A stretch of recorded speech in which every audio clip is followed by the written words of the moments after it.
खाना प्राप्त गर्ने जीवलाई के भनिन्छ? परजीवी। परजीवी भनिन्छ। जस्तो मरेको मान्छेबाट उपियाले रगत चुस्दैन नि, जीवित मान्छेबाट मात्र रगत चुस्छन्। जति भए पनि मरेपछि छोडिदिन्छन्।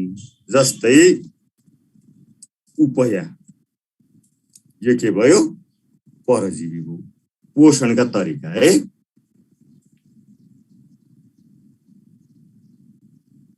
ल म फन्ट बढाउँछु है। उपया भयो। अब परजीवी पछि आउँछ मृतोपजीवी। मृतोपजीवी भनेको के हो भनेपछि कुहेका, सडे गलेका वस्तुबाट खाना प्राप्त गर्ने जीव। जस्तै च्याउ मृतोपजीवी भन्छ। अनि अर्को के भयो भनेपछि प्राणी सदृश भनिन्छ हैन? प्राणी सदृश भनिन्छ। यसले के भनिन्छ भने के गर्छ भनेपछि यसलाई अंग्रेजीमा राम्रो शब्द छ, यो नेपालीमा कसो भयो? होलोजोइक एनिमल भनिन्छ। यिनीहरूले के गर्छन् भनेपछि जीवहरूले लिने पौष्टिक तत्त्वहरू खाएर जीवन निर्वाह गर्ने। अब जस्तो पेटमा पर्ने जुकाले रगत खाँदैन नि, त्यसले के खान्छ? हामीले खाने पौष्टिक तत्त्वहरू खान्छ। त्यस्तालाई के भनिन्छ? होलोजोइक, पेटमा पर्ने जुका। पोषणका तरिका, मोड अफ न्युट्रिसन अहिले नयाँ कोर्समा राखेको छ। मोड अफ न्युट्रिसन चाहिँ कति छन्? 5 प्रकारका छन्। 5 कि 6? 5 प्रकारका भए। यहाँ एउटा सुपोषक, आफ्नो खाना आफै बनाउने, परपोषक, अन्य जीवबाट खाना प्राप्त गर्ने, परजीवी, जीवित जीवबाट खाना प्राप्त गर्ने, मृतोपजीवी, कुहेका सडे गलेका वस्तुबाट खाना प्राप्त गर्ने, र होलोजोइक भनेपछि जीवहरूले लिएको पौष्टिक तत्त्व खाएर खाना प्राप्त गर्ने जीवलाई के भनिन्छ? होलोजोइक एनिमल अर्थात् होलोजोइक प्राणी भनिन्छ। अब यति भएपछि भयो। अब श्वास प्रश्वास। श्वास प्रश्वास भने के? श्वास प्रश्वास भनेको के हो भनेपछि जीवहरूले अक्सिजन लिने, खानासित प्रतिक्रिया गरेर के बन्ने? खानासित प्रतिक्रिया गरेर कार्बन डाइअक्साइड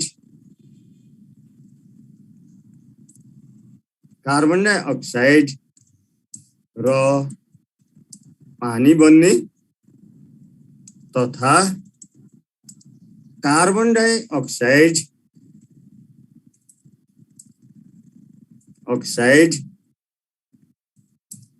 शरीरबाट बाहिर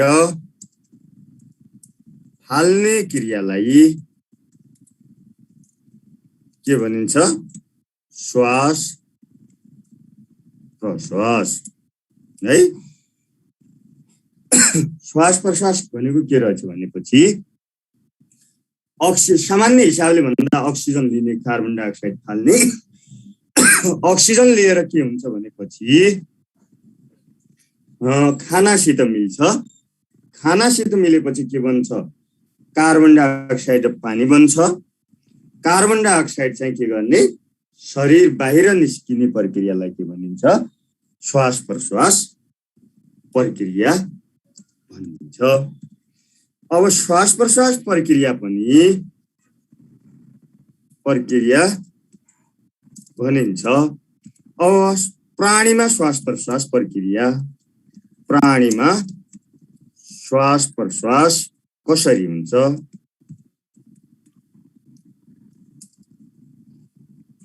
हुन्छ? जस्तो माछाहरूमा केबाट हुन्छ? माछामा गिल्स, चेपा गाडामा गिल्स है। भ्यागुता पानीमा रहँदा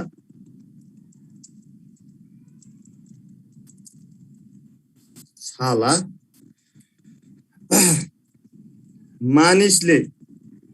मानिस लगायत धेरै जीवमा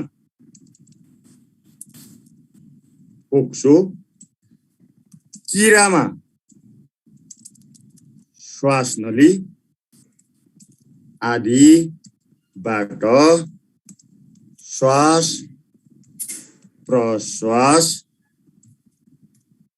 हुन्छ। प्राणीमा श्वास प्रश्वास कसरी हुने रहेछ भनेपछि अक्सिजन लिन्छन् यिनले, कार्बन डाइअक्साइड बाहिर फाल्छन् है। जस्तो माछा र चेपागाडामा गिल्सबाट श्वास प्रश्वास हुन्छ। भ्यागुतामा पनि पानीमा रहँदा छालाबाट, जमिनमा रहँदा फोक्सोबाट, मानिस लगायत चरा विभिन्न जीवहरूमा के हुन्छ? फोक्सोबाट श्वास प्रश्वास हुन्छ र किराहरूमा श्वास नलीबाट श्वास प्रश्वास प्रक्रिया हुन्छ। अब वनस्पतिमा के हुन्छ भनेपछि पातमा भएका स्टोमाटा, साना छिद्रलाई के भनिन्छ?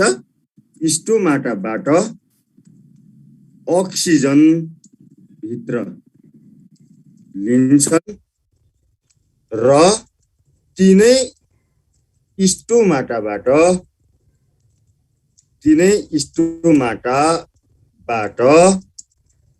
कार्बन डाइअक्साइड फाल्ने गर्छन्। वनस्पतिमा पनि प्राणीको जस्तै अक्सिजन लिने र कार्बन डाइअक्साइड फाल्ने प्रक्रिया हुन्छ, श्वास प्रश्वास प्रक्रिया। खाना बनाउँदा मात्र वनस्पतिले कार्बन डाइअक्साइड लिने र अक्सिजन उत्पादन गर्ने गर्छन्। श्वास प्रश्वास प्रक्रियामा भने वनस्पतिले पनि अक्सिजन लिने र कार्बन डाइअक्साइड फाल्ने काम गर्छन्। त्यसैले त पिपलको बोट मुनि राति बस्दाखेरि अप्ठ्यारो हुन्छ भन्छ नि है। किन छुट्छ त भनेपछि राति वनस्पतिहरूले कार्बन डाइअक्साइड फाल्छन्। त्यही भएर त्यसको नजिक बस्यो भने कार्बन डाइअक्साइड पाइन्छ हैन। त्यसकारण चाहिँ के भो, राति पिपलको बोट मुनि बस्नु राम्रो हुँदैन भनेको हो। अर्को आउँछ परिवहन। अब परिवहन भनेको के? यिनीहरू जीवन प्रक्रिया हुन् कि। परिवहन भनेको के हो भनेपछि खाना, अक्सिजन तथा अन्य पौष्टिक तत्त्वहरू शरीरका विभिन्न कोषहरूसम्म पुग्ने र त्यहाँ उत्पादन भएका विकारका वस्तुहरू शरीर बाहिर हाल्ने प्रक्रिया चाहिँ के हो? परिवहन हो। परिवहन चाहिँ के हुन्छ? प्राणीमा के हुन्छ त परिवहन भनेपछि? प्राणीमा परिवहन कसरी हुन्छ? अक्सिजन र पौष्टिक तत्त्व रगतले प्राणीको विभिन्न कोषहरूसम्म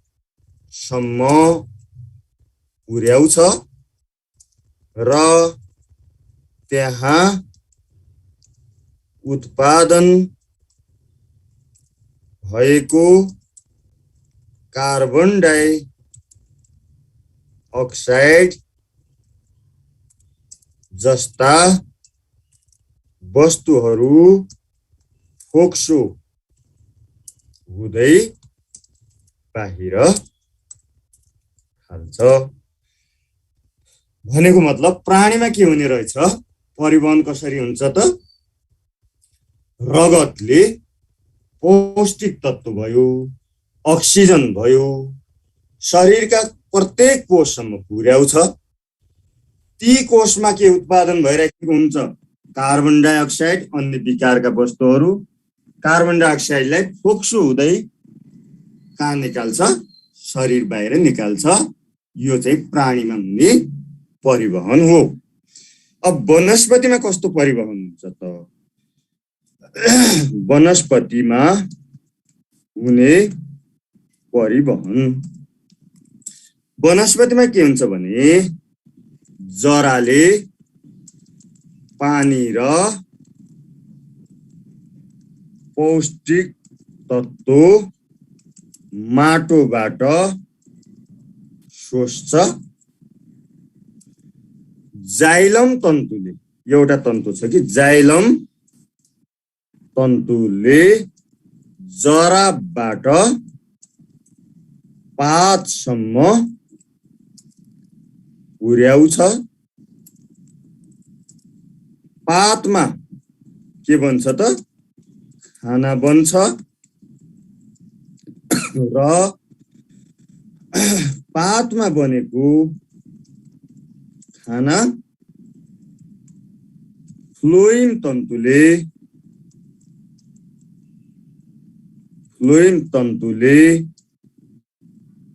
बिरुवाका विभिन्न भागहरूसम्म पुर्याउने गर्दछ। फ्लोइम तन्तुले के गर्छ भनेपछि बिरुवाका विभिन्न भागहरूसम्म अर्थात् कोषहरूसम्म पुर्याउने गर्दछ। वनस्पतिमा हुने परिवहन पढाउनलाई सजिलो तरिका छ नि। के छ भनेपछि एउटा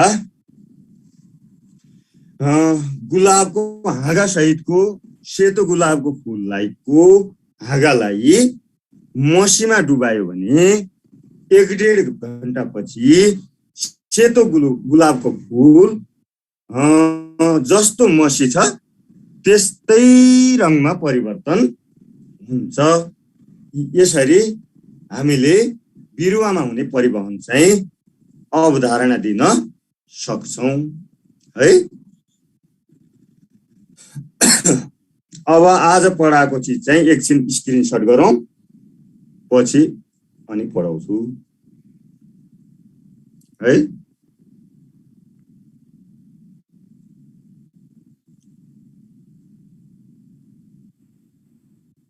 यतिसम्म गरौँ।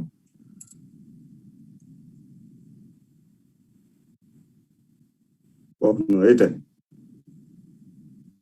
ल यति स्क्रिनशट गरौँ।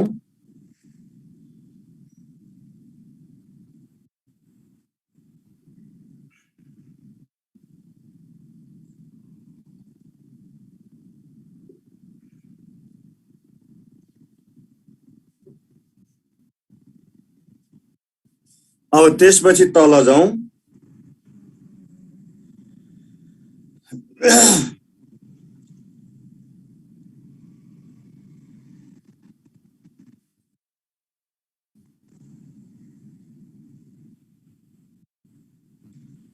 ल भयो हैन। अब त्यसपछि एउटा लेखौँ निष्कासन। निष्कासन पनि सजिलो छ। जीवहरूले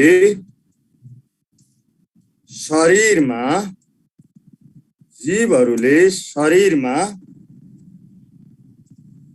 उत्पादन भएका विकारका वस्तुहरू बाहिर फाल्ने प्रक्रियालाई के भनिन्छ? निष्कासन भनिन्छ। निष्कासन भनिन्छ सर्टकटमा है। निष्कर्ष लेख्न सजिलो हुन्छ नि क्रियाकलाप लेखेपछि यस्तो जाने भने। अब निष्कासन पनि प्राणीमा के का रूपमा हुन्छ? प्राणीमा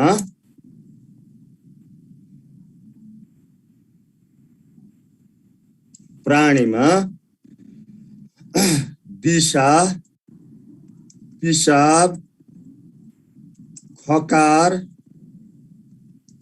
पसिना आदिको रूपमा निष्कासन हुन्छ।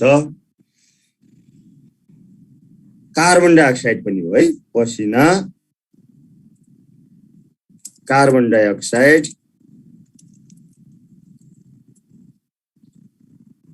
आदिको रूपमा के हुन्छ?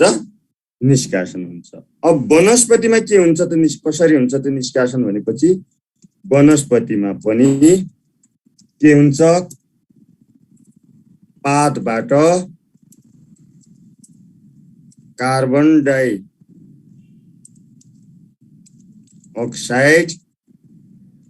र पानीको भाप तथा विभिन्न अङ्गबाट सोप हुन्छ नि, सोपको रूपमा निष्कासन हुन्छ। वनस्पतिमा पनि कार्बन डाइअक्साइड, पानीको भाप, सोप आदिको रूपमा चाहिँ के हुन्छ? निष्कासन हुन्छ। अब त्यसपछि आयो प्रजनन। अर्को जीवन प्रक्रिया चाहिँ के भयो? प्रजनन। प्रजनन भनेको के हो भनेपछि सन्तान जन्माउने प्रक्रियालाई प्रजनन भनिन्छ। सन्तान जन्माउने प्रक्रियालाई के भनिन्छ? प्रजनन भनिन्छ। प्रजनन कति प्रकारका छन्? 2 प्रकारका। अमैथुनिक प्रजनन। के हो त अमैथुनिक प्रजनन भनेको?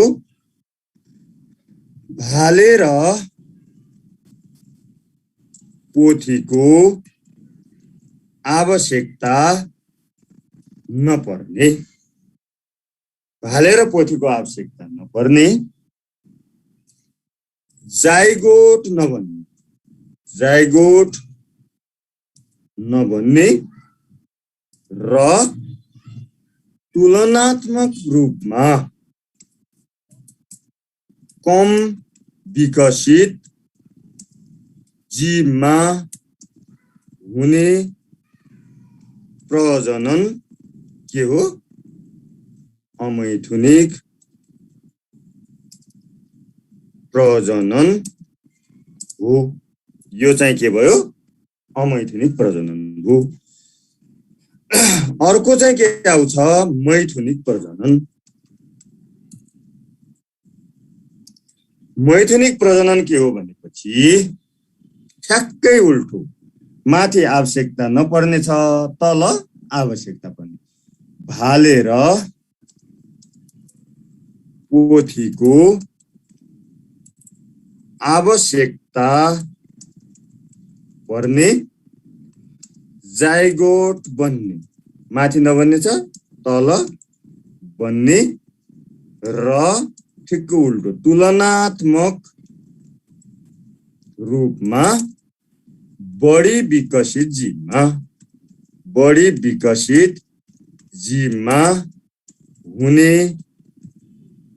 प्रजननलाई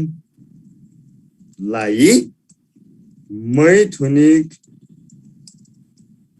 प्रजनन भनिन्छ। यसलाई के भनिन्छ? मैथुनिक प्रजनन भनिन्छ। अब अमैथुनिक प्रजननका प्रकार। अमैथुनिक प्रजननका प्रकार के छन् भनेपछि एउटा त फिसन भो, फिसन पछि लेखौँ होला यसको बारेमा। अर्को बर्डिङ, एउटा फिसन अर्को बर्डिङ, अर्को स्पोरुलेसन, चौथो भेजेटाटिभ प्रोपागेसन, अर्को रिजेनेरेसन गरेर कसैले त फ्र्यागमेन्टेसन पनि भन्छन्। 6 वटा बनाउँछन्। हामीले कतिवटा बनायौं? 5 वटा प्रजनन अमैथुनिक प्रजननका प्रकार हुन्छन्। अमैथुनिक प्रजननका प्रकार 5 वटा हुन्छन्। अब फिसन भनेको के त है? एक कोषीय जीवमा, यो अरु जीवमा हुन्न फिसन। एक कोषीय जीवमा फिसन भने टुक्रिनु हो नि। एउटा कोष टुक्रिएर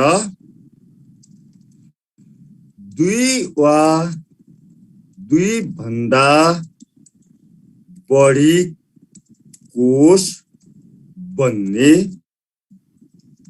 प्रजनन हो। फिसन भने के रहेछ त? एक कोषीय जीवमा एउटा कोष टुक्रिएर 2 वा 2 भन्दा बढी कोष बन्ने प्रजनन हो। भनेपछि यो 2 प्रकारको हुँदो रहेछ। यहीबाट थाहा भयो। एउटा कोष टुक्रिएर 2टा बन्नेलाई के भनिन्छ? एउटा कोष टुक्रिएर 2टा बन्नेलाई बाइनरी फिसन। एउटा कोष टुक्रेर 2 भन्दा बढी कोष बन्नुलाई के भनिन्छ? Multiple fission. जस्तै अमिबामा एउटा मात्र उदाहरण लेखौं। जस्तै अमिबा,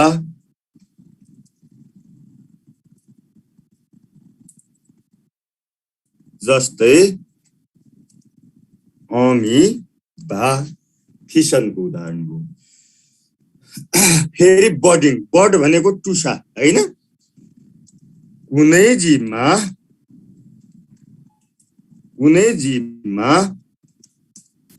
टुसा पलाउने है, त्यो टुसा झरेर नयाँ जीव बन्ने प्रजनन हो है। टुसा पलाउने, त्यो टुसा झरेर नयाँ जीव बन्ने प्रजनन हो। जस्तै हाइड्रा, जस्तै चाहिँ के भयो? हाइड्रा है। त्यसपछि स्पोरुलेसन, बीजाणु। स्पोर भने बीजाणु, बीजाणु भनेको अविकसित बिउ। बीजाणुबाट हुने प्रजनन हो। स्पोरुलेसन भनेको के रहेछ? बीजाणुबाट हुने प्रजनन।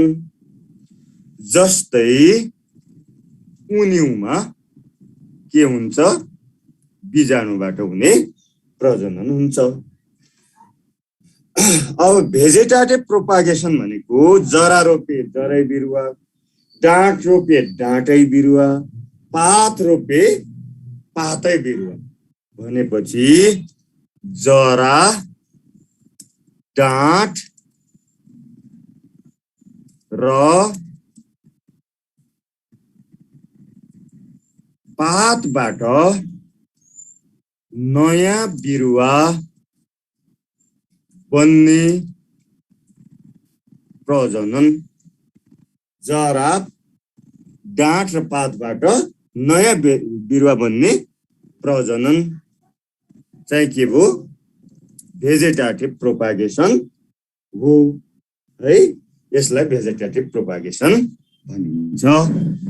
जस्तै उखुको के रोप्छन्? डाँठबाट प्रजनन हुन्छ। उखुको केबाट प्रजनन हुन्छ? डाँठबाट प्रजनन हुन्छ। मकर काँचीको केबाट प्रजनन हुन्छ? पातबाट प्रजनन हुन्छ। त्यस्तै हामीले कुनै कुनै बिरुवाको जराबाट पनि प्रजनन हुन्छ। जस्तै प्याजको जरा रोप्यो भने पनि नयाँ प्याज उत्पन्न हुन्छ। जस्तो तरुलको जरा रोप्यो भने पनि के हुन्छ? नयाँ बिरुवा उत्पन्न हुन्छ। तरुल हैन, अनि के राखौं? उखु र मकर काँची। मकर काँची भनेको के हो? पातबाट प्रजनन हुने बिरुवा। अब रिजेनेरेसन भनेको के हो भनेपछि कुनै जीवलाई जति टुक्रा गरे पनि प्रत्येक टुक्राबाट नयाँ जीव बन्छ भने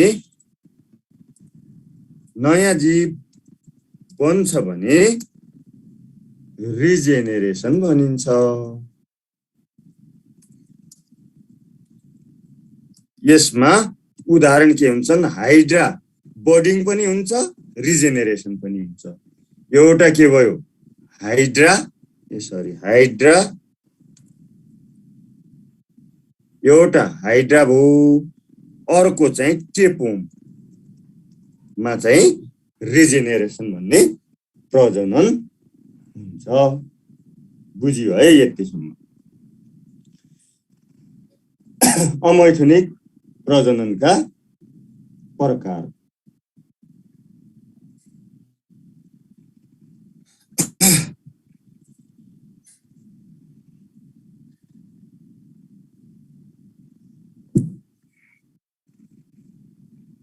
अब प्रजननको मुख्य उद्देश्य चाहिँ के हो? प्रजननको मुख्य फाइदा चाहिँ के हो?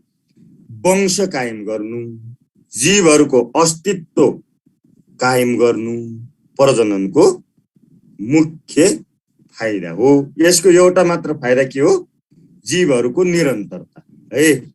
जीवहरूको निरन्तरता प्रजननको मुख्य फाइदा हो।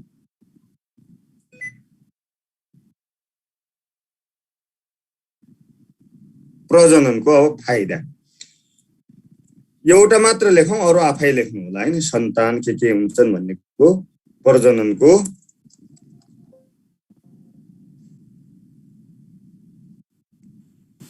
फाइदा चाहिँ के हो? जीवहरूको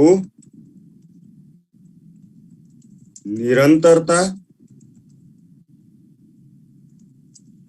र वंश कायम गर्ने चाहिँ यसको के भयो? फाइदा हो। एउटा मात्र फाइदा, अरु सबै आफै लेख्नु जानिहाल्नुहुन्छ। अब यो लेखेको चीज चाहिँ म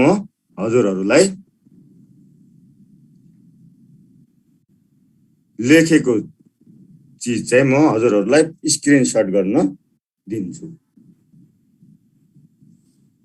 एकछिन ल गर्नुहोस् है त।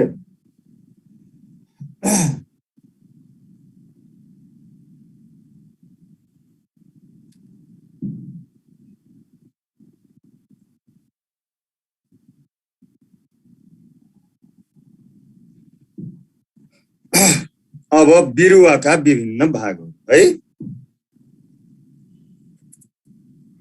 सजिलो चिज मात्र पढिरहेछौँ। बिरुवाका विभिन्न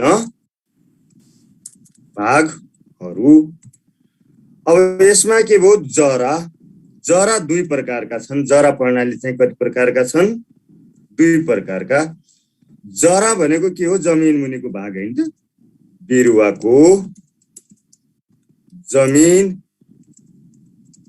मुनिको भाग हो।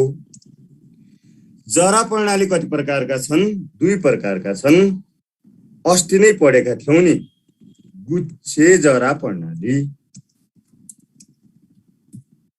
गुच्छे जरा प्रणाली केमा हुन्छ, एक दलीय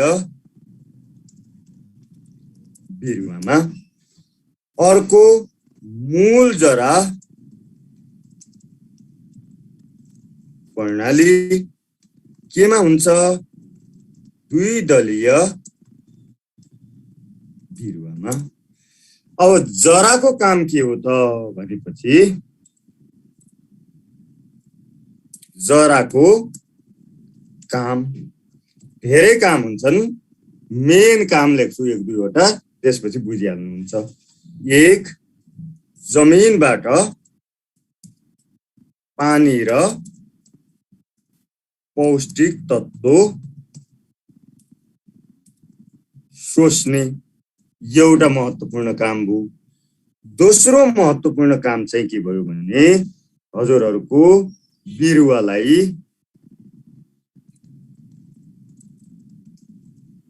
अड्याएर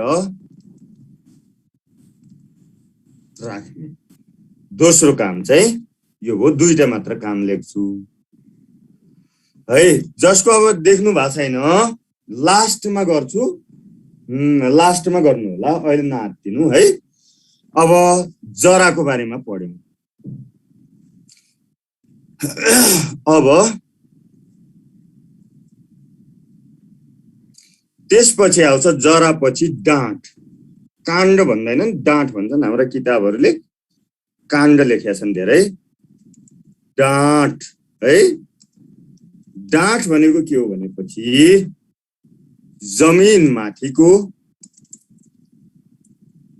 हाँगा र पात भएको भाग। जमिन माथिको हाँगा र पात भएको भाग चाहिँ के हो, डाँठ हो है। अब डाँठको काम चाहिँ के हो भनेपछि, जरा डाँठ हो।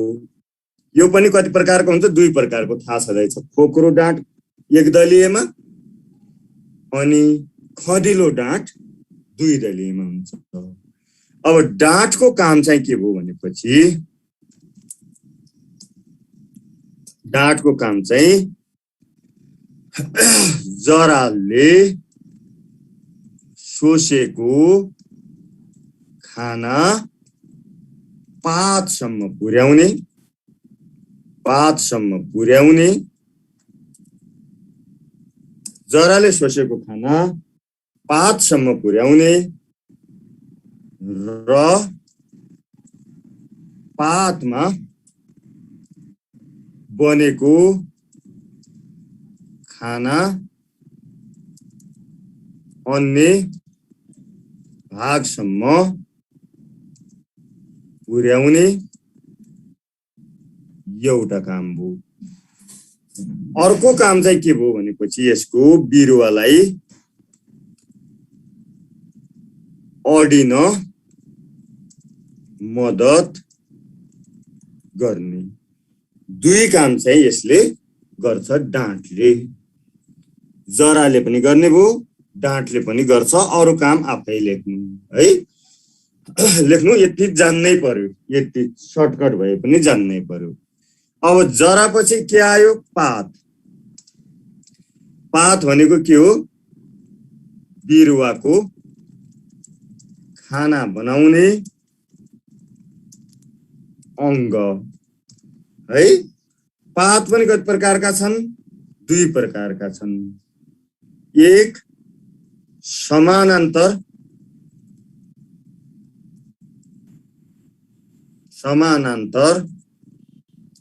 नसा भएको, दोस्रो जालीदार नसा भएको गरेर पात पनि कति प्रकारका छन्? 2 प्रकारका। अब समानान्तर नसा भएको चाहिँ के भयो? एकदलीय। जालीदार नसा भएका चाहिँ के भए? 2 दलीय बिरुवा। अब यसको काम चाहिँ 2टा। पातको काम 2वटा बुझिहाल्नुभयो। एउटा खाना बनाउने,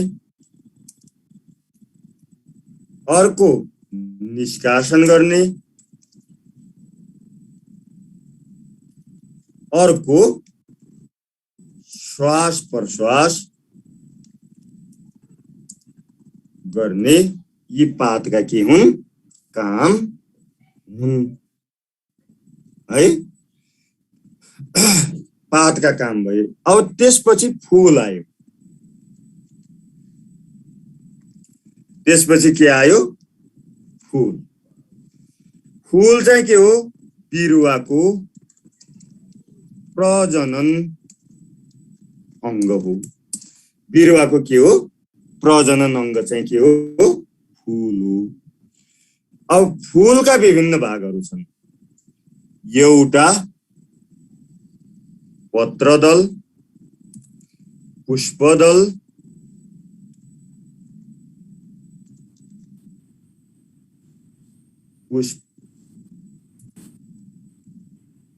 पत्रदल, पुष्पदल अनि पुंकेसर,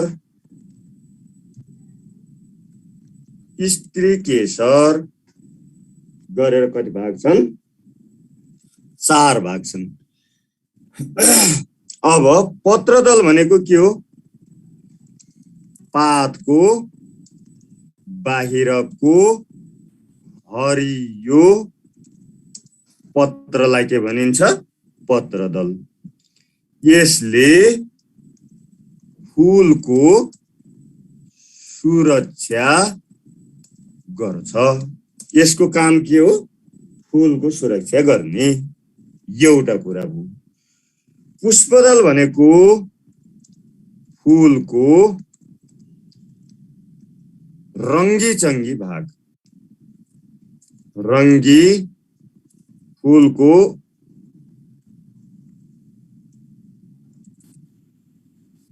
रङ्गीन भागलाई के भनिन्छ? भाग हो। यसले के गर्छ? पराग सेचनको लागि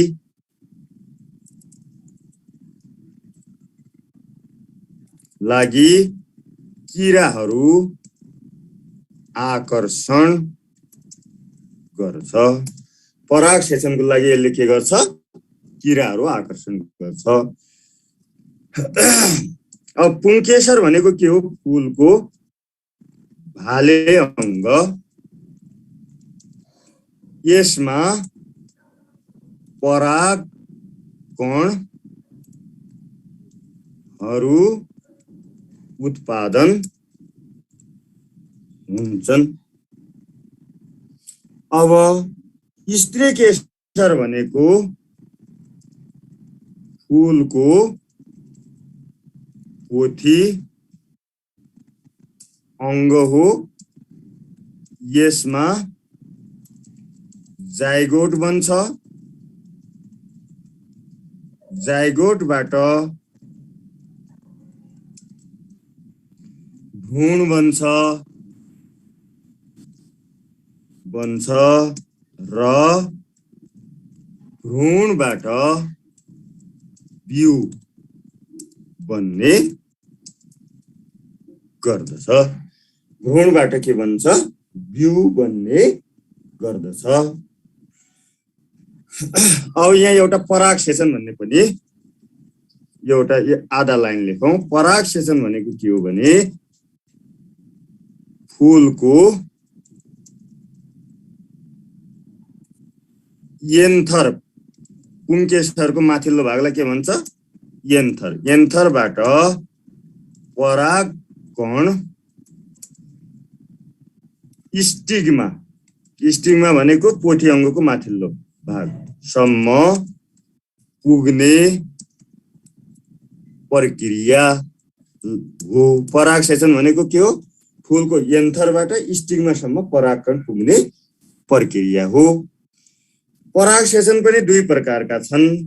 स्वपराग सेचन भनेको के हो एउटै फूल भित्र हुने पराग सेचन स्वपराग सेचन हो। परपराग सेचन भनेको अलग अलग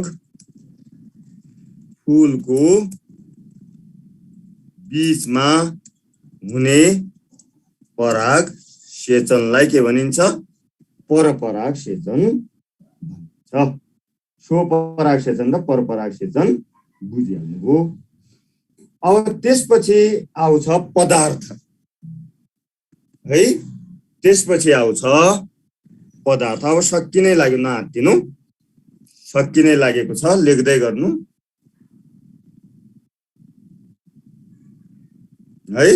पत्रदल भनेको फूलको सबैभन्दा बाहिर रहेको हरियो पत्र हैन त पत्रदल भने है। अब पुष्पदल भने आकर्षक पात भएको हैन। अनि पुङ्केसर भनेको भाले अङ्ग भयो। स्त्री केसर भनेको पोथी अङ्ग भयो है। अब त्यसपछि आउँछ पराग सेचन भनेको एन्थरबाट परागकण कहाँ पुग्नु स्टिग्मासम्म पुग्नुलाई के भनिन्छ पराग सेचन। स्वपराग सेचन भनेको एउटै फूलभित्र हुने। परपराग सेचन भनेको अलग अलग फूलको बीचमा हुने पराग सेचन। एकछिन यसलाई उ गर्ने हो त हजुरहरु, के गर्नुस् भने स्क्रिनशट गर्नुस् ल।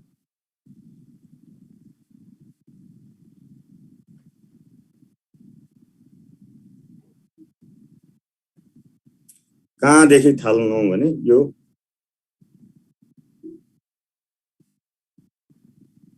ल समान्तर नसा भएको पातको काम लेखेको भए राम्रो हुन्छ। यो स्क्रिनशट भन्दा लास्टमा देखाउँछु म हजुर, नहात्तिनु जसको छुछु। ल पराग यति स्क्रिनशट गर्नुस्।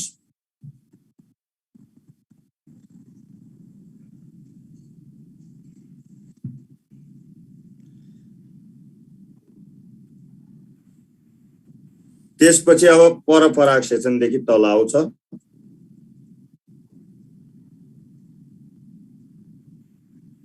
यो अब भयो। अब त्यसपछि आउँछ हजुरहरुको पदार्थ भनेको के। पदार्थ भनेको बच्चालाई धेरै सिकाउन मिल्छ। शिक्षकलाई सानो चीज आए हुन्छ है। अब पदार्थ भनेको के हो पिण्ड र आयतन दुवै भएको वस्तुलाई पदार्थ भनिन्छ। पदार्थ हुनलाई के हुनु पर्यो पिण्ड पनि हुनु पर्यो आयतन पनि हुनु पर्यो। जस्तै के भयो भनेपछि जस्तैमा डस्टर एउटा के भयो पदार्थ भयो। किन भयो त भनेपछि यसको पिण्ड पनि छ आयतन पनि छ र अर्को हावा पनि के भयो पदार्थ भयो। हावाको पिण्ड पनि छ आयतन पनि छ। हावा पदार्थ कसरी हो भनेर सिकाउनलाई एउटा बेलुनमा हावा भर्ने र त्यत्रै अर्को बेलुनमा हावा नभर्ने, दुवैलाई जोग्दाखेरि हावा भरिएको बेलुनको पिण्ड बढी हुन्छ र हावा नभरिएको बेलुनको पिण्ड चाहिँ के हुन्छ, कम हुन्छ। त्यसकारण हावा पदार्थ हो भनेर सिकाउन सकिन्छ। अब पदार्थका प्रकार बुझिहाल्नु भएको छ। पदार्थका प्रकार के छन्? ठोस, तरल, ग्यास। पदार्थका प्रकार कति छन्? ठोस, तरल, आकार। अब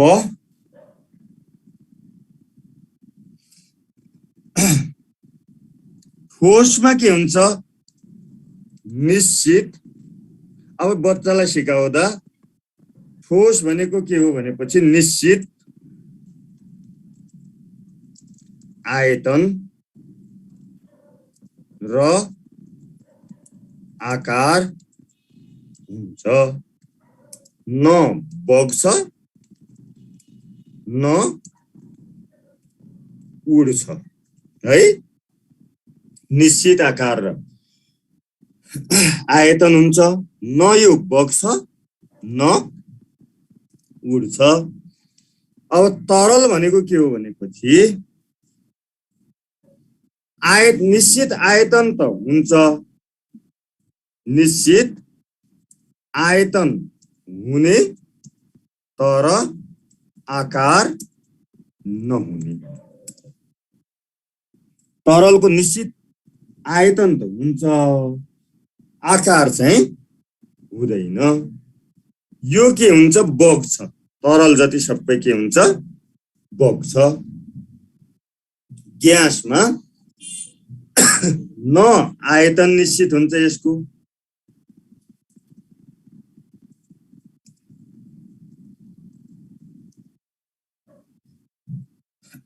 न आयतन निश्चित हुन्छ, न आकार निश्चित हुन्छ। यिनीहरू के हुन्छन्? उड्छन्। अब यसका उदाहरण लेख्न सकिहाल्नु हुन्छ, आफै लेखिहाल्नुहुन्छ। अब तापको प्रयोग गरेर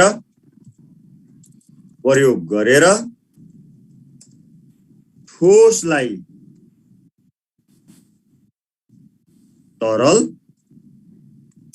तरललाई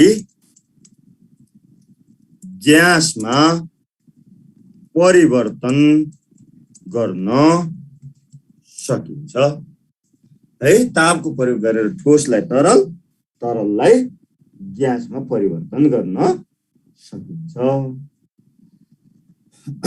अब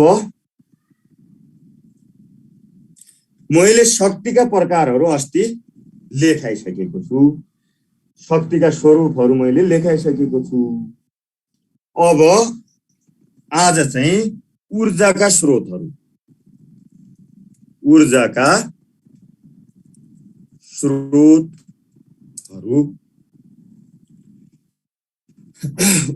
स्रोतहरू कति प्रकारका छन्?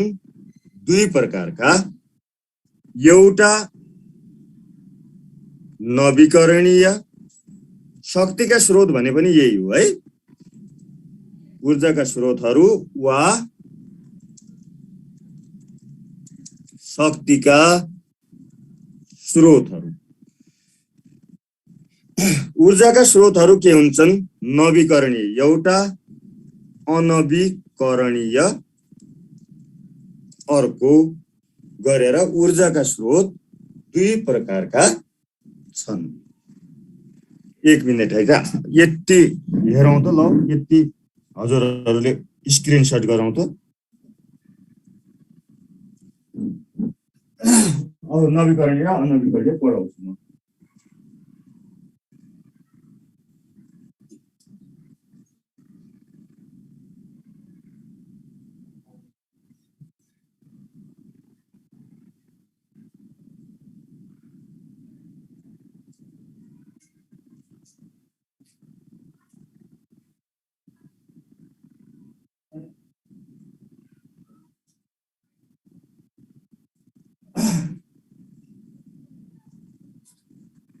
अब यति भइसकेपछि नवीकरणीय ऊर्जाका स्रोतको बारेमा भनौँ।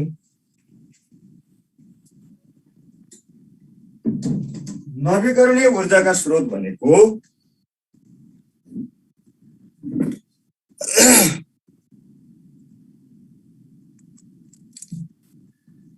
खानीबाट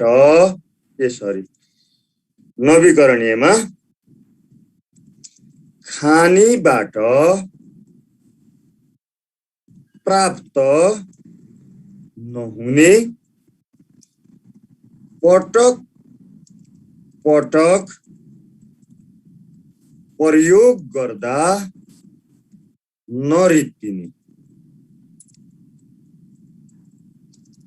ऊर्जाका स्रोत हुन्। खानेबाट प्राप्त नहुने पटक पटक प्रयोग गर्दा नरित्तिने ऊर्जाका स्रोत हुन्, जस्तै वन जङ्गल, जल ऊर्जा आदि आइहाल्छ है। अब अनवीकरणीय भनेको ठ्याक्कै उल्टो, खानीबाट प्राप्त हुने पटक पटक प्रयोग गर्दा रित्तिने ऊर्जाका स्रोत हुन्। पटक पटक प्रयोग गर्दा रित्तिने ऊर्जाका स्रोत हुन्, जस्तै पेट्रोल,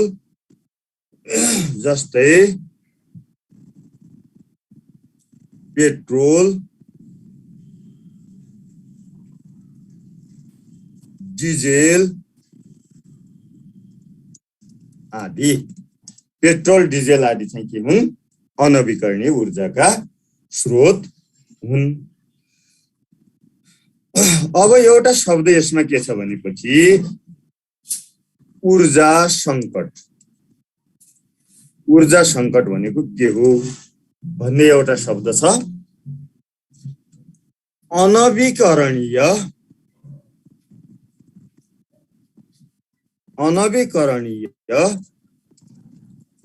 ऊर्जाका स्रोतको अत्यधिक प्रयोग र ऊर्जाको संरक्षण गर्न नसक्दा भविष्यमा आउने सङ्कट हो। ऊर्जा सङ्कट भनेको के हो? भविष्यमा आउने सङ्कट हो। के कारणबाट आउने रहेछ? अनवीकरणीय ऊर्जाका स्रोतको बढी प्रयोग गरेर वा ऊर्जाको संरक्षण नगरेर आउने रहेछ। अब ऊर्जा सङ्कटबाट बच्ने उपाय, ऊर्जा सङ्कटबाट बच्ने उपाय माथि परिभाषामै आइसक्यो। एक त के गर्नुपर्ने रहेछ? नवीकरणीय ऊर्जाका स्रोतको प्रयोग गर्ने। नवीकरणीय ऊर्जाका स्रोतको प्रयोग गर्ने। अर्को ऊर्जाको संरक्षण गर्ने। अर्को वैकल्पिक ऊर्जाका स्रोतको विकास गर्ने। यसलाई के भनिन्छ? ऊर्जा सङ्कटबाट बच्ने उपाय भनिन्छ। अब यहीँनिर वैकल्पिक ऊर्जाका स्रोत भनेको के हो भनेर मनमा लाग्यो होला। वैकल्पिक ऊर्जाका स्रोत भनेको के हो भनेपछि वैकल्पिक ऊर्जाका स्रोत भन्नाले के बुझिन्छ भनेपछि अनवीकरणीय ऊर्जाका स्रोतको बदलामा प्रयोग हुने नवीकरणीय ऊर्जाका स्रोतलाई के भनिन्छ? ऊर्जाका स्रोतलाई वैकल्पिक ऊर्जाका स्रोत भनिन्छ। जस्तै जलविद्युत,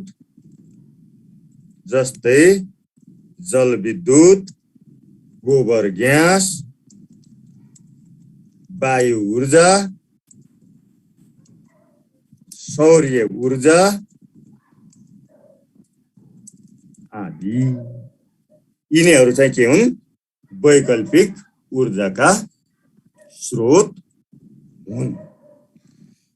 अब करिब मैले कन्टेन्ट जति सिद्ध्याए। एउटा अन्तरिक्ष भन्ने पाठ छ है, त्यसलाई म अब छिराउँछु, लेसन प्लान भित्र छिराउँछु। त्यसैले यसलाई चाहिँ हजुरहरूले के गर्नुहोस्,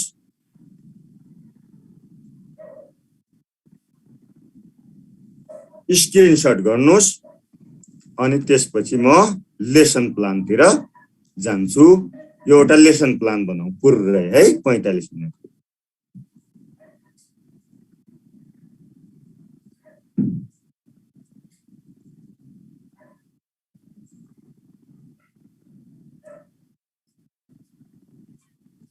अब त्यो है त लेसन प्लान पाठ योजनाको बारेमा।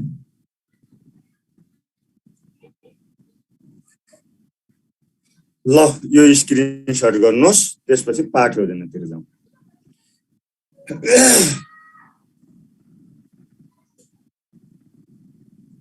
अब लास्टमा सबै आज पढाएको देखाउँछु। यो कहिले माथि कहिले तल देखाउँदाखेरि के हुन्छ भनेपछि बिग्रिन्छ कि है। सबै देखाउँला आज पढाएको चिज। अब ध्यान दिएर लेसन प्लानतिर जानुहोस् है। आधारभूत तहमा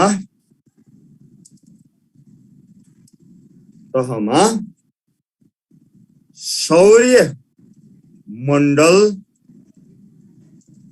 भन्ने पाठ शिक्षणको लागि प्रश्न है। प्रश्न चाहिँ के भयो? आधारभूत तहमा, प्रश्न यसलाई मानौ 8 है। आधारभूत तहमा सौर्यमण्डल भन्ने पाठ शिक्षणका लागि 45 मिनेट समयको एउटा पाठ योजनाको खाका तयार गर्नुहोस् है। 45 मिनटको एउटा पाठ योजनाको खाका तयार गर्नुहोस्।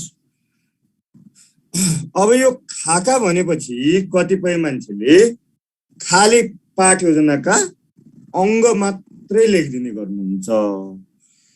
खाका भने पनि के भनेको हो? पुरै पाठ योजना तयार गर्नुहोस् भनेको हो। यतातिर ध्यान दिनु पर्यो है। अब एउटा पाठ योजना तयार गर्नुहोस् भने त अब यसको लागि के हुन्छ? अग्रभाग। पाठ योजनाको के हुन्छ? अग्रभाग हुन्छ। के भयो अग्रभाग? कक्षा कति राखौं? 5 राखौं। विषय विज्ञान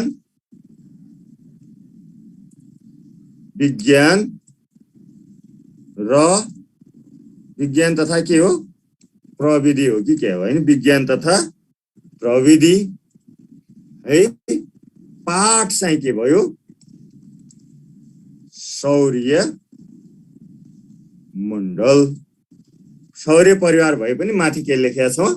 हाम्रो सौर्य मण्डल भएको हुनाले त्यही लेख्यौं। अनि यहाँ चाहिँ के लेख्यौं? मिति। मिति चाहिँ त्यहाँ लेखिराख्नु परेन है। त्यो मिति भो, सरी है, यो चाहिँ मिति भो, मिति चाहिँ लेखिदिए नि भो, नलेखे नि भो। अनि अर्को चाहिँ के लेख्यौं, पिरियड अर्थात समय, यति लेखे पुग्छ। समय अर्थात मिति लेखे यतापट्टि पुग्छ। अब समयमा हामीले कति लेख्छौं, मिति चाहिँ आजकै लेख्दिउँ 2078 जाँचको दिन 3 महिना 15 गते ल जाँच हजुरहरुको समय चाहिँ 45 मिनेट लेख्यौं। यसलाई के भनिन्छ, पाठ योजनाको अग्रभाग यति लेख्नु अनिवार्य भयो। अब त्यसपछि अर्को अंग चाहिँ के हो, सिकाइ उपलब्धि। सिकाइ उपलब्धि कसैले के पनि लेख्नुहुन्छ, यसलाई विशिष्ट उद्देश्य, व्यवहारिक उद्देश्य जे लेखे पनि हुन्छ। यो मेरो एउटा लेख्ने तरिका भएको हुनाले मैले के लेखे, सिकाइ उपलब्धि लेखे। हजुरहरु आफ्नै तरिकाले पनि गर्न सक्नुहुन्छ। यो पाठको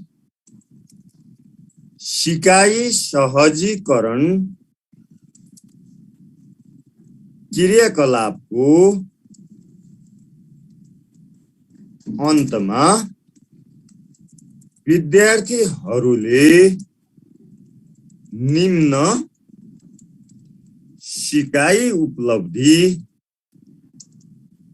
हासिल गर्ने छन्।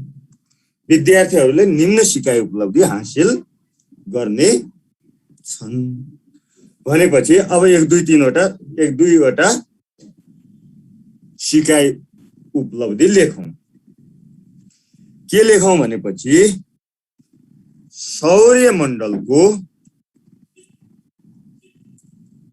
सौर्यमण्डलको के गर्न, नमुना निर्माण गर्न। सौर्यमण्डलको के गर्न, नमुना निर्माण गर्न एउटा। दोस्रो चाहिँ के लेखौं भनेपछि सौर्यमण्डलमा भएका ग्रहहरूको विशेषता तुलना गर्न। सौर्यमण्डलमा भएका ग्रहहरूको विशेषता के गर्न, तुलना गर्न। धेरै राखेनौं हामीले, सिकाइ उपलब्धि 2टा मात्र राखौं। अब सिकाइ उपलब्धि पछि के आउँछ, सिकाइ सहजीकरण सामग्री। सिकाइ सामग्री भने पनि हुन्छ है। सिकाइ सहजीकरण सामग्री। अब यसमा देखाएका केही लेखिराख्नु परेन, कति लेख्नु है। अब सिकाइ सहजीकरण सामग्रीमा एउटा त के लेखौं भनेपछि हजुरले सौर्यमण्डलको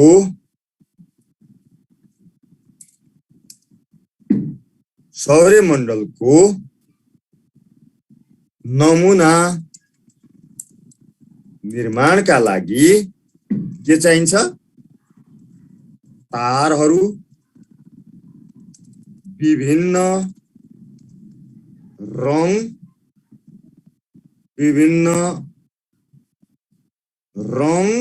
र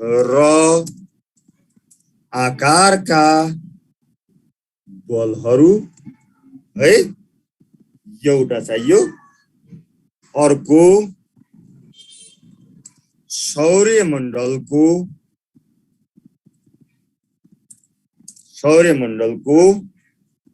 के चाहियो, नामाङ्कित चित्र चाहियो। सौर्यमण्डलको नामाङ्कित चित्र चाहियो। एउटा सामग्री यो हो। दोस्रो सामग्री चाहिँ सौर्य मण्डलका विभिन्न ग्रहहरूको सूर्यबाट दूरी एउटा पिण्ड अर्को परिक्रमण र परिभ्रमण अवधिको तुलना गरिएको चार्ट के गर्नको लागि हो? यो ग्रहहरूको यो के गर्नलाई हो? ग्रहहरूको विशेषता तुलना गर्न। यसको लागि के चाहियो हामीलाई? यी सामग्री चाहियो है। अब पाठ योजनाको तेस्रो अङ्ग के हो त?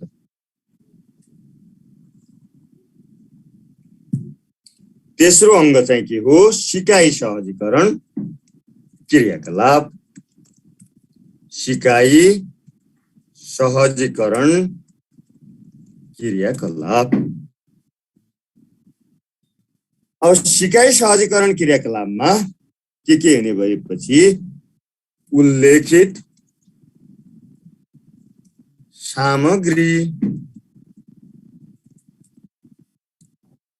सामग्रीहरूको प्रयोगबाट देखाएका सिकाइ सहजीकरण क्रियाकलाप गर्न सकिन्छ है। के गर्न सकिन्छ भन्नेतिर अब जान्छौँ। एउटा क्रियाकलाप एक। यो लेसन प्लान बनाउने थरीका मान्छेको थरीको तरिका हुन्छ। यो एउटा मेरो तरिका हो। त्यसकारण यसलाई हजुरहरूले आफ्नो ढङ्गले बनाउनु पनि सक्नुहुन्छ। यस्तै बनाउनु पर्छ भन्ने छैन। यो मन पर्यो भने यस्तो बनाउनु, मन पर्यो भने आफ्नै ढङ्गको पनि बनाउन सक्नुहुन्छ।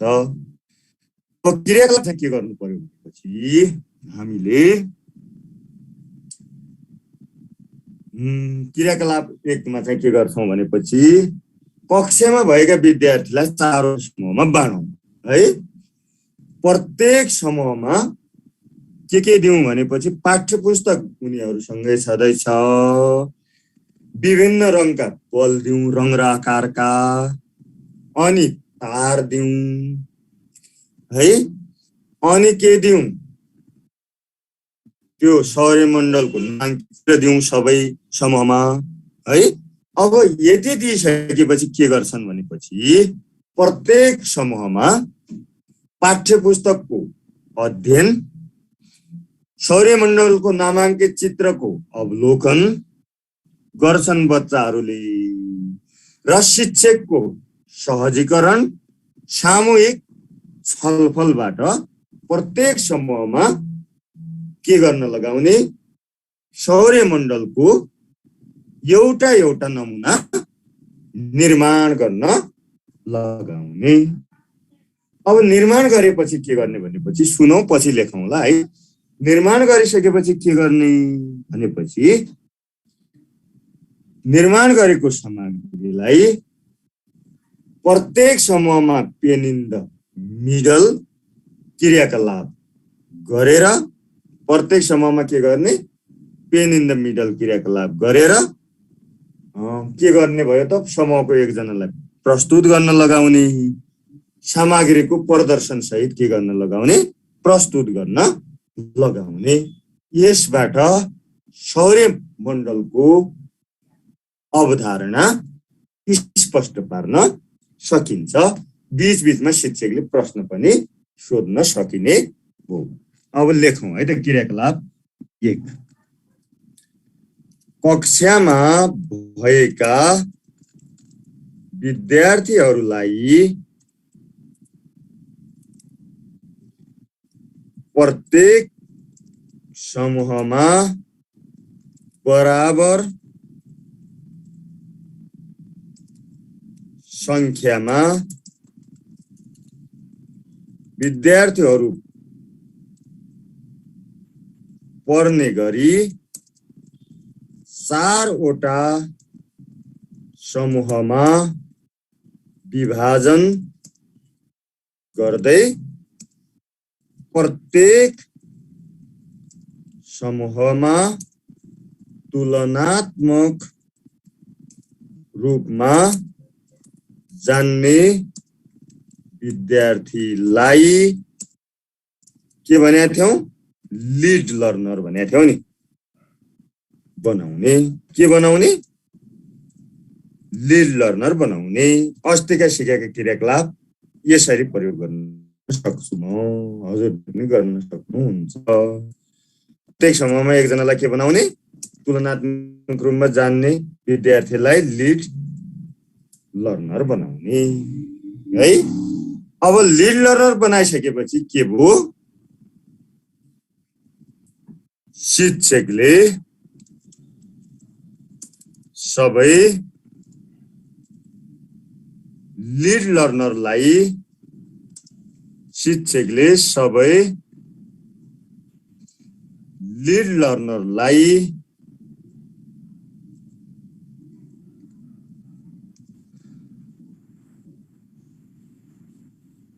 अलग्गै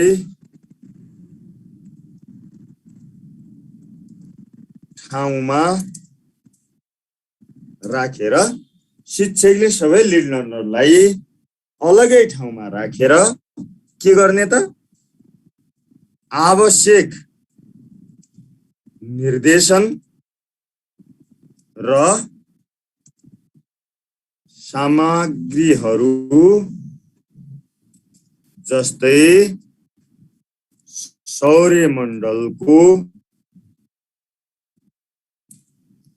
चित्र, तार र बलहरू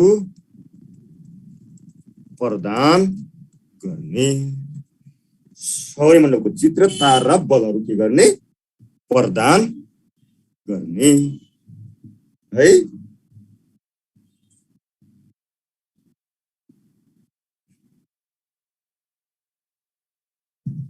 बुझियो है। अब यति गरिसकेपछि के गर्ने त भनेपछि विद्यार्थीहरूले सौर्यमण्डलको चित्र अवलोकन है, सौर्यमण्डलको चित्र अवलोकन,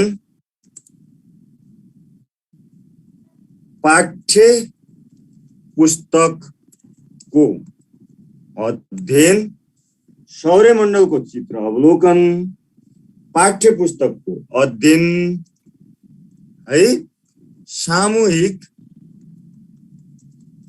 छलफल र लिड लर्नरको है, लिड लर्नरको निर्देशन बमोजिम। लिड लर्नरको के? निर्देशन बमोजिम सबै समूहमा एक वटा सौर्य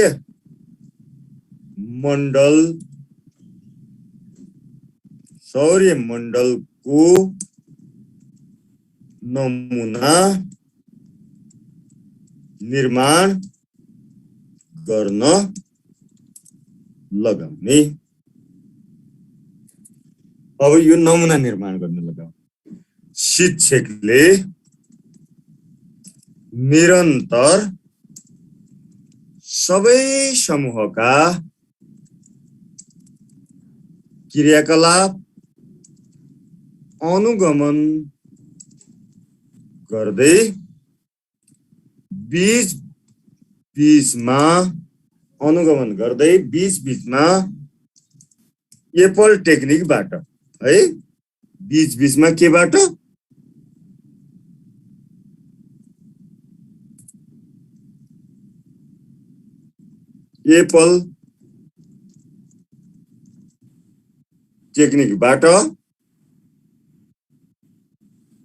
एप्पल टेक्निकबाट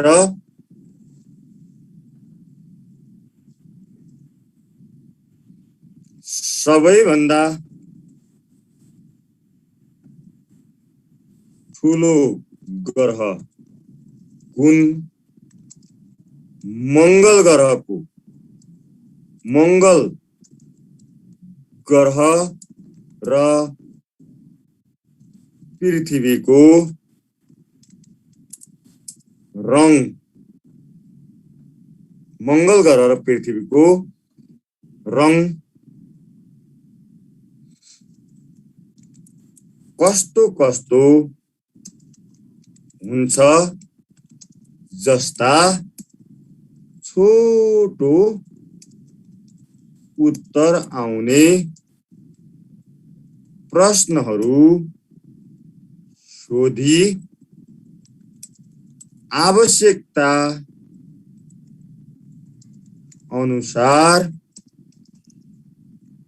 इन्फर्मेटिभ फिडब्याक दिँदै आवश्यकता अनुसार हामीले भनेका थियौं नि फिडब्याक लेख्ने ठाउँमा के लेख्छौं हामीले इन्फर्मेटिभ फिडब्याक आवश्यकता अनुसार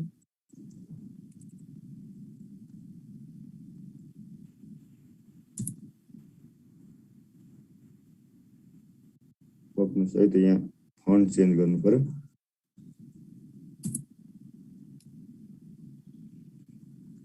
इन्फर्मेटिभ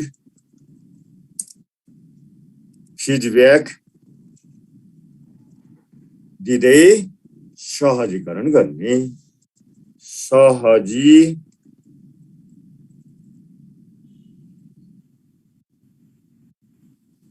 सहजीकरण गर्ने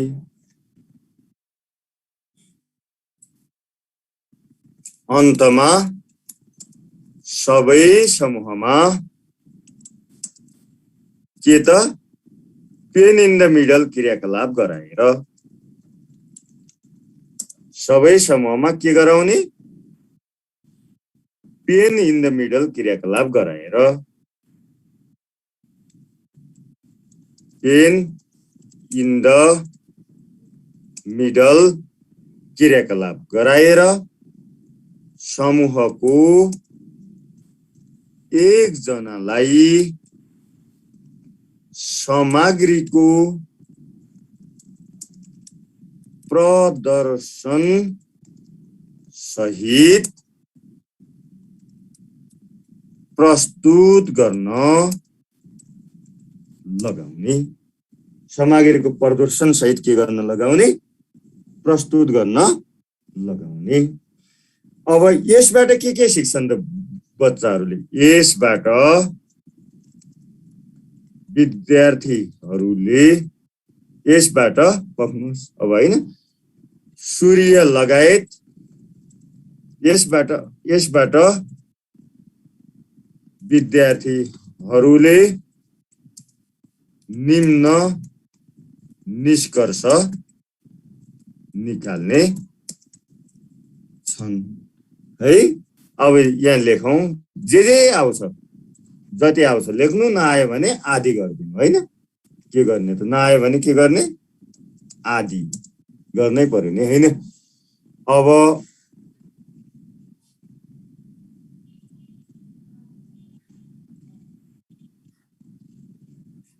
के यसबाट विद्यार्थीहरूले निम्न निष्कर्षहरू निकाल्ने छन् है के निष्कर्ष निकाल्छन् त भनेपछि एक सूर्य लगायत ग्रह उपग्रह आदिको समूह सौर्यमण्डल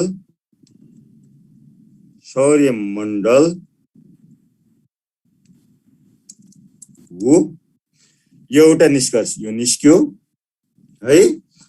अर्को निष्कर्ष के निस्क्यो भनेपछि जति जति जान्नुहुन्छ है, सूर्यबाट नजिकको ग्रह बुध हो, अर्को मंगल रातो,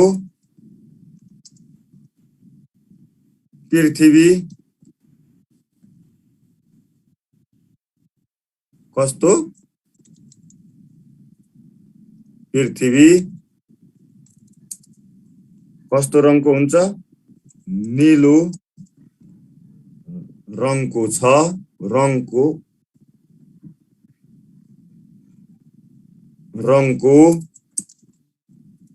हुन्छ। यो एउटा निष्कर्ष भयो है। अब फेरि अर्को निष्कर्ष निकाले। अब यति नजाने भने यो भन्दा तल आधी आधी लेखे पनि भयो। सबैभन्दा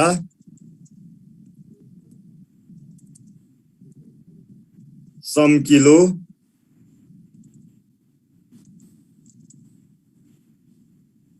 ग्रह शुक्र र सक्का भएको ग्रह कुन हो, शनि हो।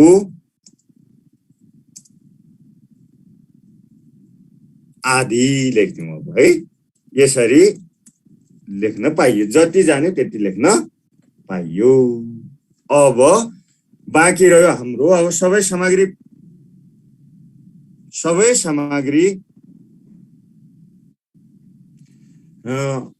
प्रयोग भयो कि भएन माथि हेरौं। अब यसमा के छ भनेपछि सबै माथिको त सबै सामग्री पूरा भयो। यो सेकेन्ड नम्बरको सामग्री चाहिँ पूरा भएको छैन, हामीले युज गरेका छैनौं। अब क्रियाकलाप नम्बर 2 लेखौं। अब सेकेन्ड सामग्री प्रयोग गर्नको लागि क्रियाकलाप नम्बर 2। क्रियाकलाप नम्बर 2। अब क्रियाकलाप नम्बर 2 मा हामीसित चार्ट छ। दूरी भएको, पिण्ड भएको, त्यो चार्ट चाहिँ प्रदर्शन बोर्डमा के गरौं, झुन्ड्याउँ, टाँसौं। त्यसपछि के गर्छन् भने सबै विद्यार्थीहरूले त्यो चार्टको अवलोकन गर्छन् है। त्यसको अवलोकन गर्छन् सबैले। अवलोकन गरेर विभिन्न ग्रहको पिण्डको बीचमा तुलना गर्छन्। कसको पिण्ड बढी रहेछ, कसको पिण्ड कम रहेछ, सबैभन्दा कम पिण्ड कसको रहेछ। त्यस्तै परिभ्रमण अवधिको तुलना गर्छन्, त्यस्तै परिक्रमण अवधिको तुलना गर्छन्। विद्यार्थीहरूले यस्तो तुलना गर्छन् है। यस्तो तुलना गर्छन् त यसका आधारमा चाहिँ के भयो, ग्रहहरूको विशेषता स्पष्ट गर्न सकिन्छ। अब लेखिहालौं, यो पनि लेखौं ल है। के लेखौं त भनेपछि शिक्षकले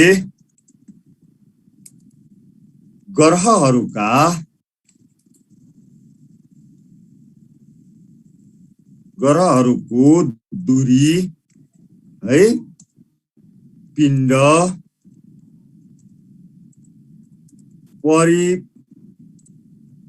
परिभ्रमण र परिक्रमण अवधि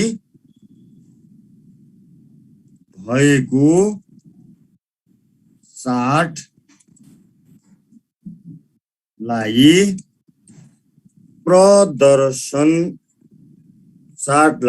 प्रदर्शन बोर्डमा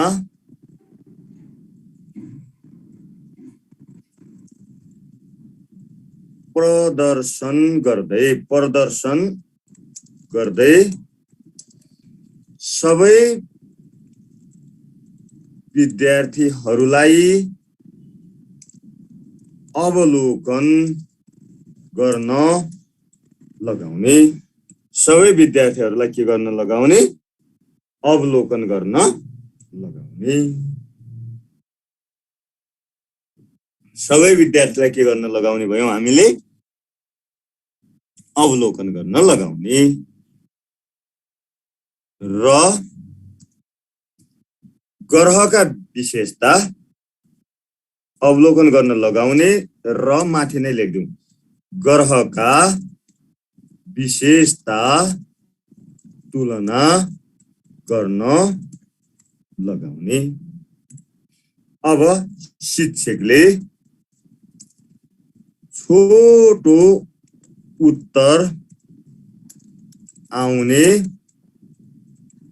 प्रश्नहरू निर्माण गरी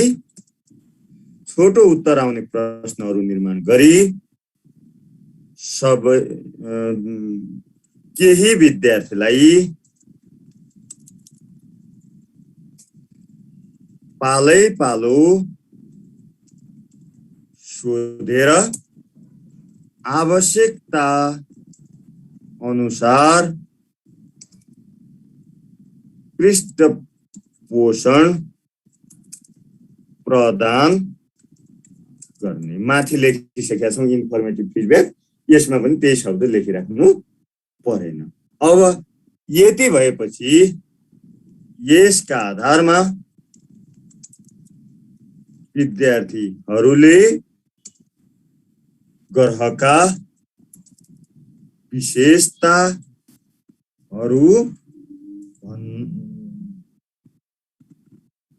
भन्न सक्ने र सौर्य मण्डलको अवधारणा स्पष्ट हुनेछ, हैन? यति भएपछि क्रियाकलाप 2 हो। अब क्रियाकलाप 2 पछि अब लास्ट के ग पुगेका थियौँ अघि। अब घमा मूल्याङ्कन, एसेसमेन्ट लेखौँ। एसेसमेन्ट है, एसेसमेन्टमा के गर्ने त भनेपछि छोटा प्रश्न बनाउने। यो क्वेसन भनेको एक्जामले नै क्वेसन हैन कि त्यही कक्षामा सिक्यो कि सिकेन भनेर सोध्ने। नसिकेको भएपछि उनीहरूलाई फेरि सिकाउनको लागि बनाएका क्वेसन हुन्। थोरै 1-2-3 वटा बनाउनुस्। सौर्य मण्डलको सबैभन्दा टाढाको ग्रह कुन हो? कुन ग्रहको परिभ्रमण अवधि सबैभन्दा धेरै हुन्छ? कुन ग्रहको परिभ्रमण अवधि सबैभन्दा धेरै हुन्छ? अनि नीलो ग्रह भन्नाले कुन ग्रहलाई चिनिन्छ? यस्तो साना साना के गर्यौं? प्रश्न बनायौं। यो खास फर्मेटिभ एसेसमेन्टको लागि हो कि यो के हो? फर्मेटिभ निर्माणात्मक मूल्याङ्कनका लागि क्वेसन हुन्। अब त्यसपछि आउँछ मा चाहिँ के छ भनेपछि लास्ट अङ्ग हो नि त यो। चाहिँ के हो? परियोजना कार्य। एउटा परियोजना कार्य दिउँ।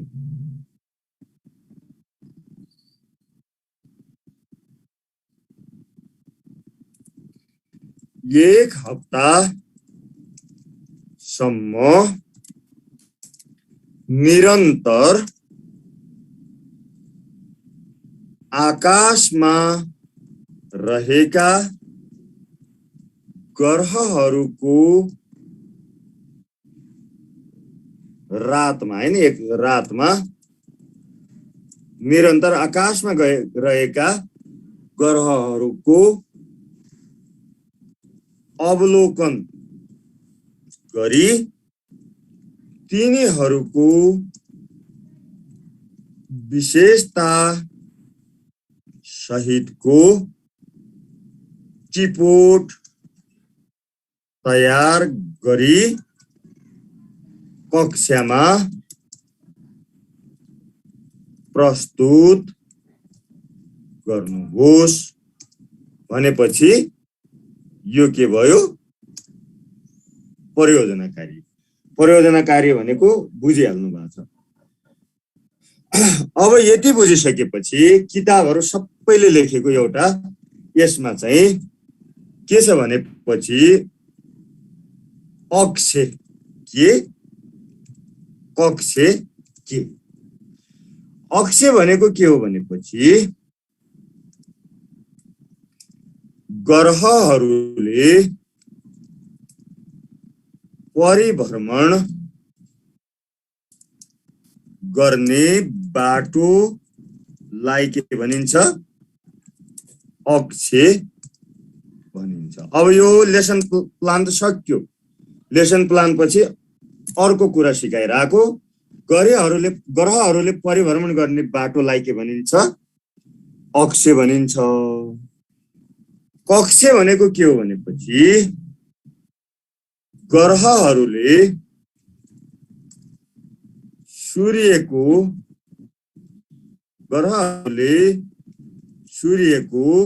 वरिपरि परिक्रमण गर्ने बाटोलाई के भनिन्छ ग्रहहरूले सूर्यको वरिपरि परिक्रमण गर्ने बाटोलाई कक्षे भनिन्छ। अब परिभ्रमण भने आफ्नै भ्रूण घुमे जस्तै परिभ्रमण भनेको के हो भ्रूण घुमे जस्तै परिभ्रमण। अब परिभ्रमणको कारण के हुन्छ परिभ्रमणको कारण दिन र रात हुन्छ। दिन र रात के को कारण हुन्छ परिभ्रमणको कारण हुन्छ र अक्षमा हुने गतिलाई के भनिन्छ दैनिक गति भनिन्छ। बुझियो नि परिभ्रमणको कारण के हुन्छ दिन र रात हुन्छ। अक्षमा हुने गतिलाई के भनिन्छ हुने गतिलाई दैनिक गति भनिन्छ। अब वार्षिक गति भनेको चाहिँ वार्षिक गति के को कारण हुन्छ परिक्रमणको कारण हुन्छ। परिक्रमणको कारण हुन्छ। वार्षिक गतिको कारण चाहिँ के हुन्छ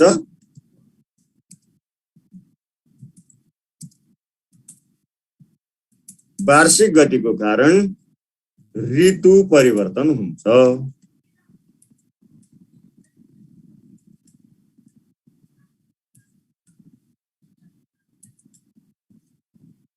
यो ऋतु आएन है आफै लेख्नु मैले लेख्नु ऋतु परिवर्तन हुन्छ। वार्षिक गतिको कारण चाहिँ के हुन्छ ऋतु परिवर्तन हुन्छ।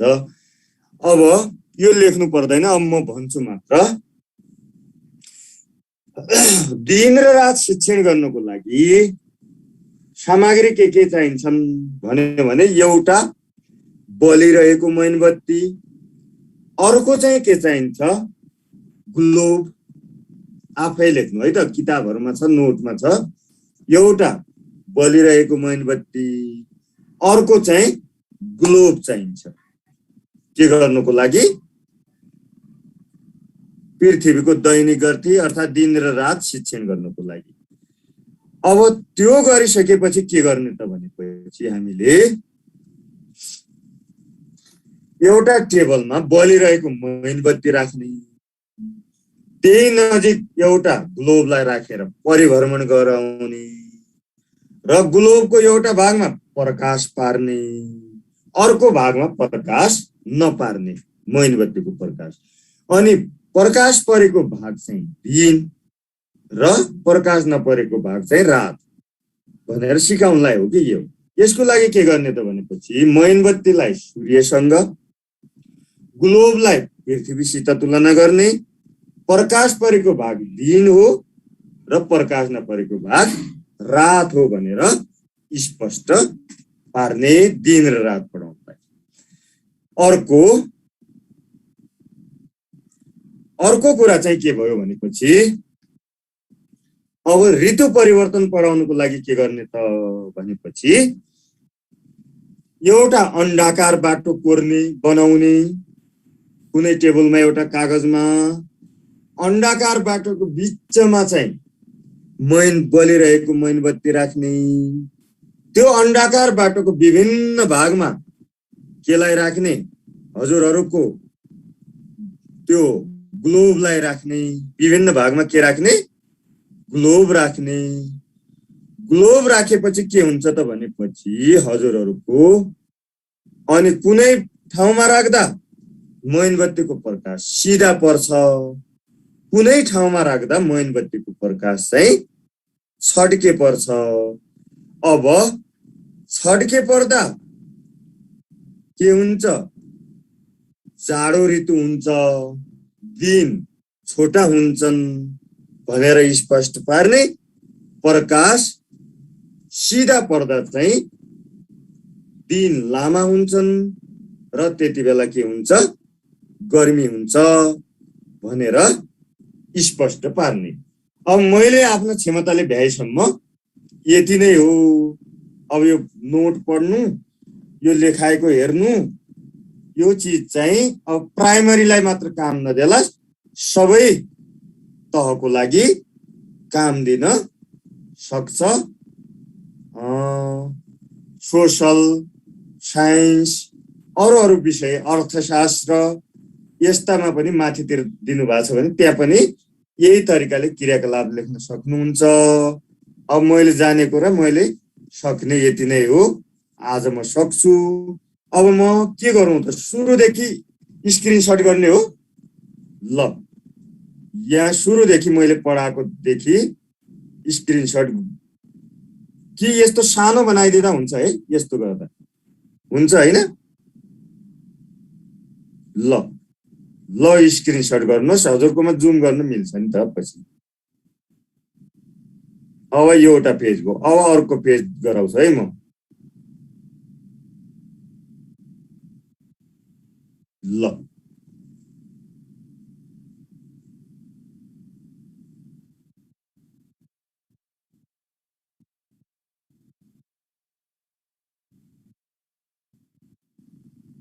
जुम गरेर हेर्ने अनि देखिन्छ है। अब हजुरहरूले कापीमा लेख्नु भएको छ, कहीँनिर छुटेको चिज हेर्नु त हो नि। ल अर्को पेज पनि गर्नुहोस्।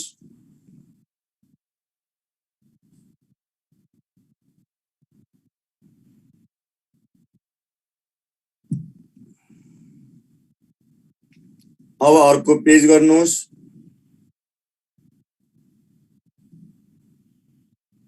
है।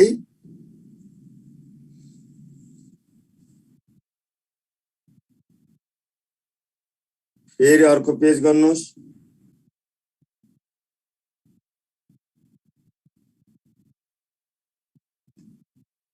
बोक्नुहोस् है त यहाँ। ल यो पेज गर्नुहोस्।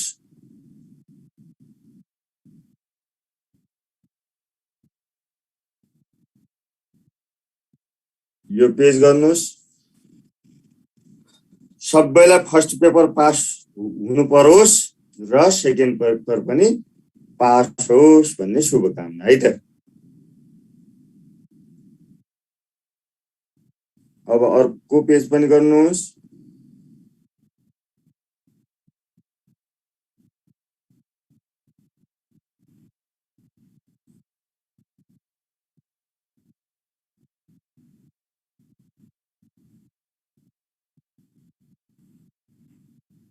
है